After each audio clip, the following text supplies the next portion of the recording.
What's up, Tailgaters? My name is Tailgate Nate. Welcome back to my channel. I know, finally, I'm back doing more videos for you guys. Sorry I've been gone so long. I've just been busy with college stuff, and I also did, again, want to just take a little break. I did it last year, so jumping back into content for you guys this week. Again, sorry for the delay and gone, and this video is long overdue. Really should have done this video before I went on break, but again, I got busy with stuff. But this is my 2021-2022 final top 25 poll. This is where I believe that all the teams should be ranked at the end of the year. Again, this is just my opinion, so don't really take it to heart if your favorite team isn't where you want them to be. Hey, with all that being said, I've been off this website here for a while. If you guys could show support on this video, hit the like button, subscribe, share, anything you can really will support me, help me out, and maybe get some steam rolling into the off season. Got a lot of fun videos planned. We're going to do a little bit of a recap of this last season with most surprising, most disappointing teams, and this one as well. Then I'll release my way too early top 25. Returning production numbers came out today, so we'll be able to look at those as well. And I got a lot of fun stuff moving forward. So let's go ahead and get into this video right now. Final top 25 for last season. And yeah, I know, right? A little new format, a little fancy, new graphics and things. I know. Looks messy, but I promise I made it clean. So you see 21 through 25 on the screen.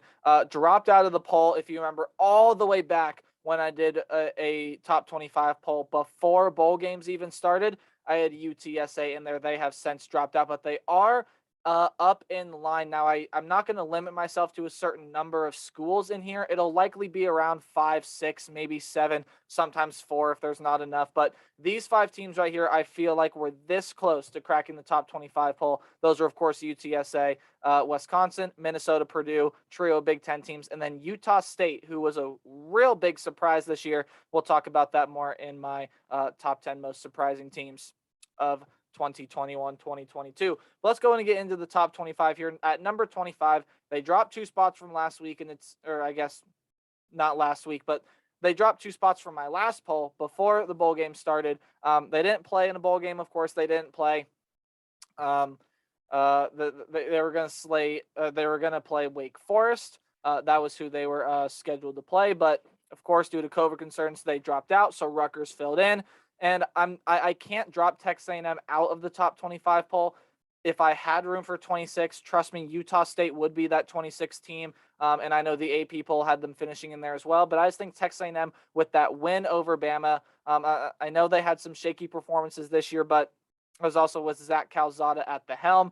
Haynes King, I believe, is a better quarterback. So, and of course, Texas A&M has a great recruiting class coming in. Talk about that more in my way too early top 25. But overall, last season, very solid season for Texas A&M.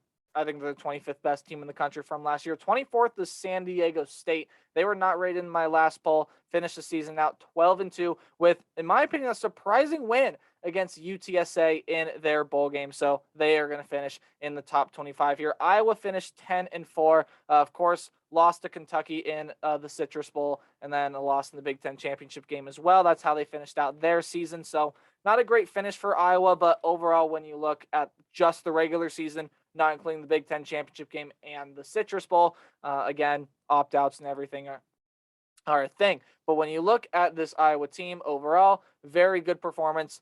Quarterback play was a little questionable this year, but that defense was so good all year long. Iowa has to finish in the top 25 poll. And ahead of them is the team that beat them. They jump up 2 spots. It's Kentucky. What more can we say about Kentucky this year? They really were a pretty solid team. They finally got good quarterback play. They were passing the ball. And Chris Rodriguez was still doing his thing. The defense was pretty good for Kentucky as well. So a lot of nice pieces for Kentucky moving forward. They finished out this season 22nd. But another SEC team finishes ahead of them, and that's Arkansas. I think people thought Arkansas was going to be quite a surprise this year. I don't think a lot of people expected them to be top 25 good, but they were pretty much top 25 good all year long. And for me, they're going to finish at 21. I like the direction that this Arkansas program is heading moving forward. So there's 25 through 21. Now to get into the top 20 here, and I have NC State at number 20. Again, they did not play in their bowl game against UCLA. They had to cancel on it, or the game was canceled like last minute. And of course, NC State not available to play. It was UCLA that canceled the game. It was like linebacker issues, I believe, and NC State just could not find a replacement. So my general rule of thumb, it didn't apply to Texas A&M because other teams passed them, but my general rule of thumb is if you don't play, then you can't move anywhere. And I feel like 20th is a good spot to leave NC State at for this final top 25 poll. Ahead of them, though, is BYU. And BYU, to me, was a pretty fair surprise this year. Like, I didn't think BYU would be as good as they were. Like, don't get me wrong. I knew BYU was still going to be competitive. They were still going to be good, but I didn't think, especially with the schedule they played with, that they were going to be as good as they were. So very nice surprise here from BYU, and they're going to finish out the season 19th. 18th is Oregon. And after what looked like some very promising performances in the early season, Oregon just never really could find that mojo, and they couldn't beat they couldn't beat Utah this year. Both times they played them in the regular season Pac-12 championship, they got beat down. And that's really what held Oregon back this season as well. I know they had a lot of injuries and stuff as well, but they couldn't handle the physicality of Utah when it mattered both times. So Oregon is going to finish here at 18th. I know they had a lot of opt-outs in that bowl game against Oklahoma, but they slide down 3 spots from last poll to 18th. 17th is Wake Forest. Yeah, they beat Rutgers in their bowl game.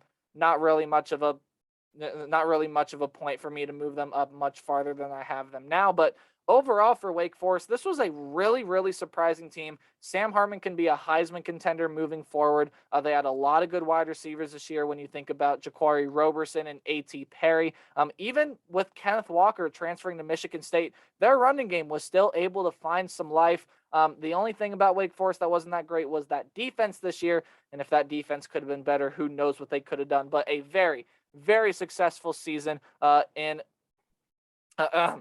very, very successful season for Wake Forest. I think Deacon fans have to be very happy with what they saw on the field from Wake Forest this year. They finished out 17th, and 16th for me is Houston. Of course, they finished 12-2, runner-ups in the American Athletic, and they looked like they were going to fall short to Auburn, but Houston came through and they were able to pull that one out. That was a fantastic game, by the way, to watch. But Houston for me, and it was just how they played all year long. And they definitely, besides Alabama in the college football playoff, were Cincinnati's best test all year long. Probably besides Notre Dame as well. So besides Notre Dame and Alabama, 2 teams that you're going to see where they finish here once we get into the top 10. Spoiler, that's where they both are. Houston played Cincinnati fairly well, but again, Cincinnati just had that firepower. I thought Houston was a really good team this year and deserving of not quite a top 15 ranking, but I think 16 is a good place to put Houston to end the season up 3 spots from my last poll. Moving in now to the top 15. At number 15, I have the Clemson Tigers. Man, were a lot of people worried about this team. Well, a lot of people were worried about this team from the start, but they found their offensive rhythm. They were able to get it together, and Clemson takes advantage of a lot of Iowa State mistakes in that bowl game, and they're able to win it to still get their double-digit win season. So the question for Clemson moving forward is, how does DJ Uiagalelei perform from here? With Venables gone, how is that defense going to look? There's a lot of things Clemson has to answer in the offseason. And again, I'll talk more about that in my way too early top 25 poll. And you'll see where I have Clemson there. Spoiler, they are on that list.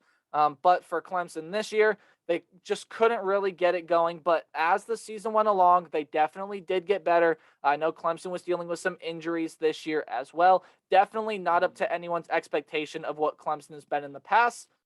But in my opinion, you can't be too mad about a 10-win season, in my opinion. I know it's Clemson. I know the expectation that is thrust upon that program, but a 10-win season, still a very good thing to hang your hat on to end the season, especially with how this team was playing. Moving up to 14 is Louisiana. Yeah, so ever since that week 1 loss to Texas, I was kind of doubting this Louisiana team, and I feel like a lot of other people were as well, because then when you look at the rest of their schedule, they had some close games against teams that really shouldn't have been all that close to. Nicole State was one of them. They had a couple close ones to some Sun Belt teams that they easily could have ran away from, but they did blow out some pretty good competition, right? They really took it to Liberty. Liberty was one team that they faced that they just were able to run all over.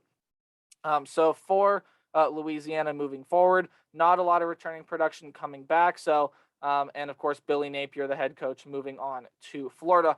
But a 13-win season, fantastic performance from the Raging Cajuns this year. I have to put them at 14th. I was really impressed with this team down the stretch.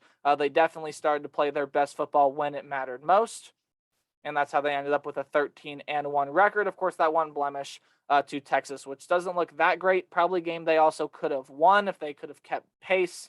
What happened happened. So Louisiana finishes 13-1 and at 14th. 13th for me, Pittsburgh Panthers. The Panthers were elite this year, and more specifically, the connection of Kenny Pickett and Jordan Addison. What a connection that was this year. That was one of the best connections in college football when you think about quarterback and wide receiver.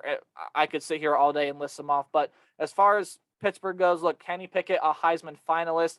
People could have argued his case that he could have won it.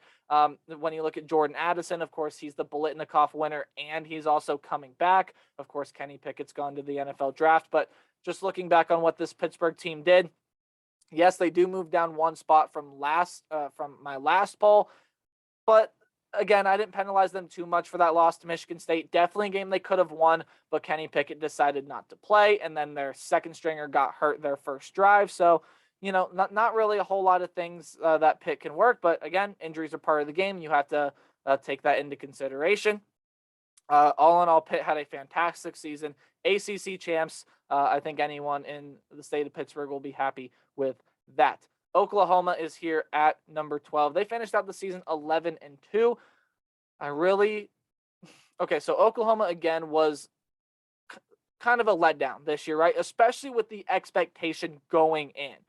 The expectation going in, especially for me, was you can't find anything wrong with this team. This team looks like they're going to contend for a national title easy. This is going to be one of the teams in the college football playoff. And right from the get-go, they made Tulane look like world beaters. Of course, they beat down Western Carolina, but nothing really else going for this Oklahoma team. And yeah, they were able to squeak out wins here and there, but they did not make the college football playoff, and they definitely did not look as impressive. And who would have thought that Spencer Rattler would have gotten benched halfway through the season, replaced with Caleb Williams? He becomes a star. Now on to USC. Rattler's moving on Rattler is now moving on to South Carolina. All in all, for Oklahoma, there's going to be a lot of changes next offseason. As far as this season, though, they do finish 12th in my poll. And number 11, just missing out on the top 10, are the Utah Utes. I really wanted to put Utah in the top 10, and I probably could justify putting Utah in the top 10, but those 4 losses hold it back a little bit. And when you look at some of those losses, we seriously could have been talking about Utah in the college football playoff over Cincinnati, because 2 of those early season losses were to BYU and San Diego State. 2 teams that finished in my top 25 poll, yes. So they're not horrible losses, but they're 2 games that Utah absolutely could have won. But as soon as they threw Cam Rising at quarterback, man, what a difference that made for Utah. That made a world's difference when you're talking about this Utah Utes team. And then the way Tavion Thomas started to come around with the emergence of linebacker Devin Lloyd. We knew he was good, but now he's like All-American good, going to go to the NFL draft.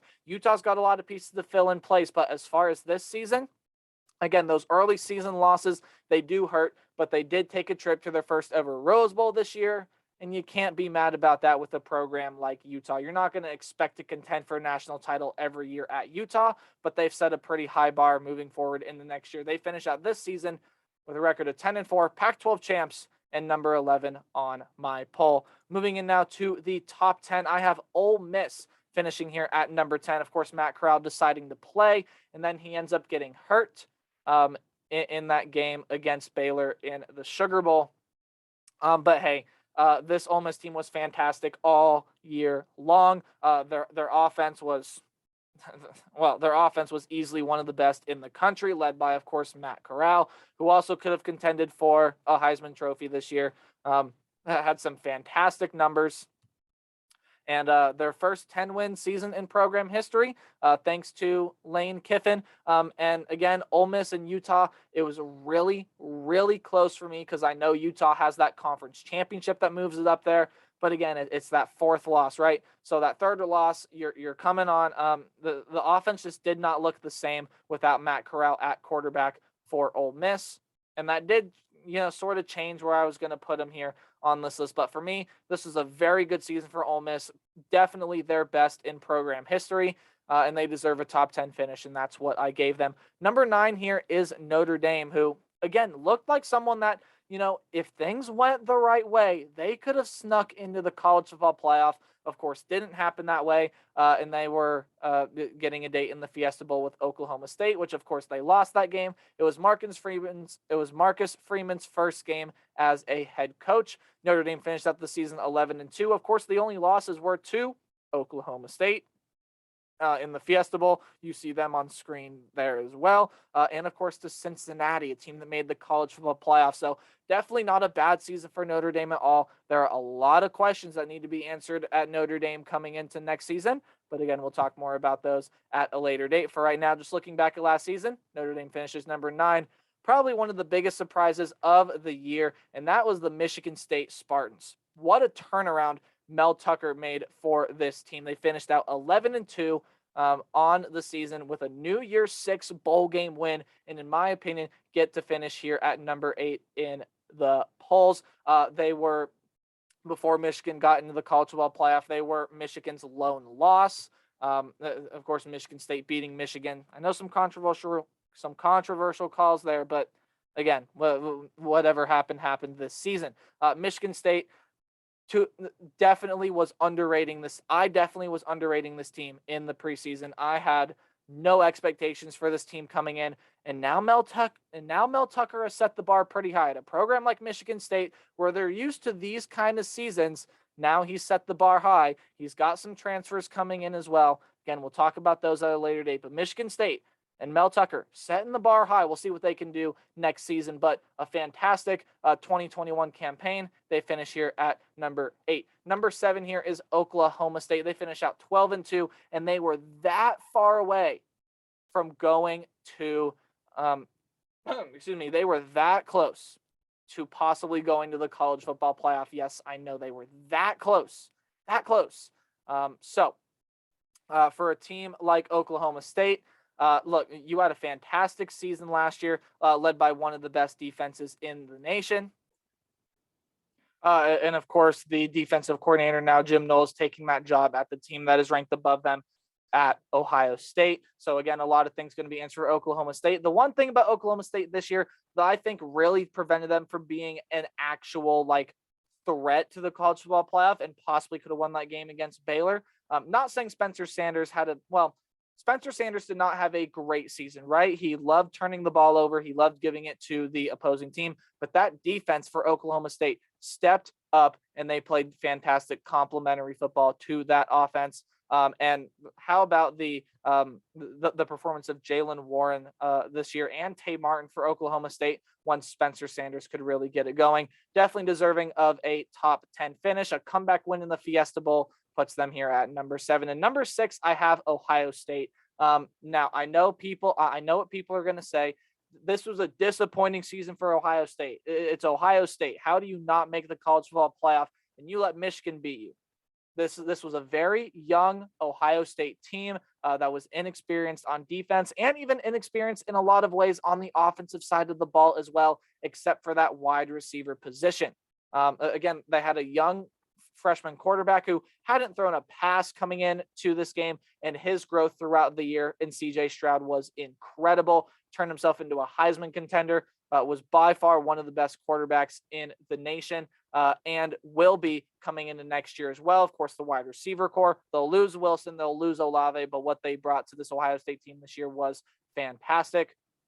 And we got a glimpse of what this Ohio State team can be, especially offensively in the Rose Bowl against Utah.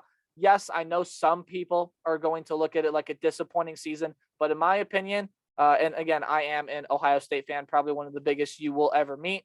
I will take a Rose Bowl win for how young this team is. I know it's Ohio State. There's going to be these high expectations, but a Rose Bowl win, you got to be happy with that, right? It's the freaking Rose Bowl, for goodness sake. So Ohio State ends out their season with a Rose Bowl win. They get to 12 wins. Now moving on to the top 5. Another one of the biggest surprises in the nation this year, and that's Baylor. They round out in the top 5. And of course, you have the playoff teams finishing in the top 4 with Cincinnati, Michigan, Alabama, and your eventual national champion, Georgia Bulldogs. Their second one in program history and their first since 1980. And they get past, of course, the Alabama Crimson Tide. They finally get over that hurdle. But back to Baylor.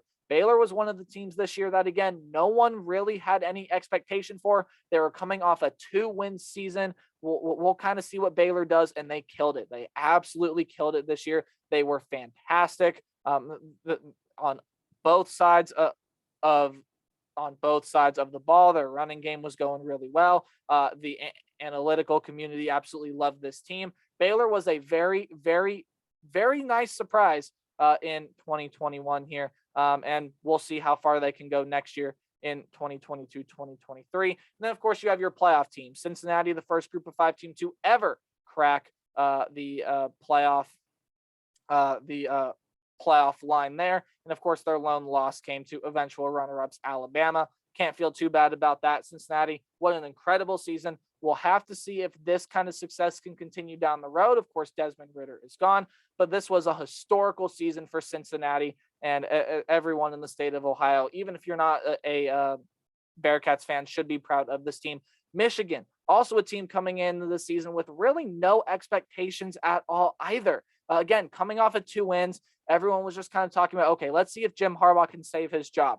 Oh, he did that all right, and he probably did a lot more. And if Michigan's smart, they would give Jim Harbaugh an extension right now. I know he just took a pay cut, and there's going to be things to work out. But I assure you, down the line, Jim Harbaugh, if he doesn't leave for the NFL, I know that's been a conversation, but he has said that he's committed to the Michigan Wolverines as of right now. Again, things can change, and money talks. But when you look at Michigan, no expectations coming into this year, a fantastic year. They finally end that losing streak to Ohio State, an 8-game losing streak finally broken. And they're going to look to make it 2 straight next year.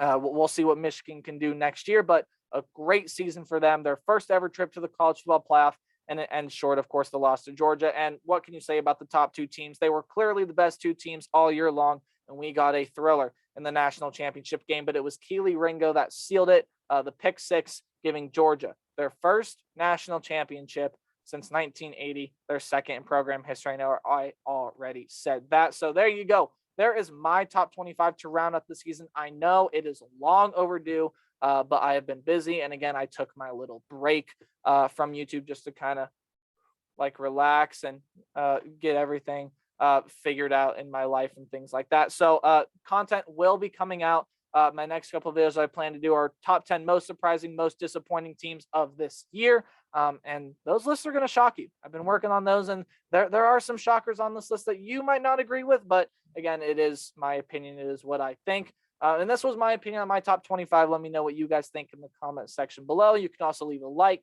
subscribe, share, anything you can to help support the channel. Welcome me back to YouTube. And more content will be coming to you later this week. I'll see all you guys then. Goodbye. Oh, I almost forgot. The most important thing you guys need to remember, obviously, is play hard, but tailgate harder. See all you guys later this week. Goodbye.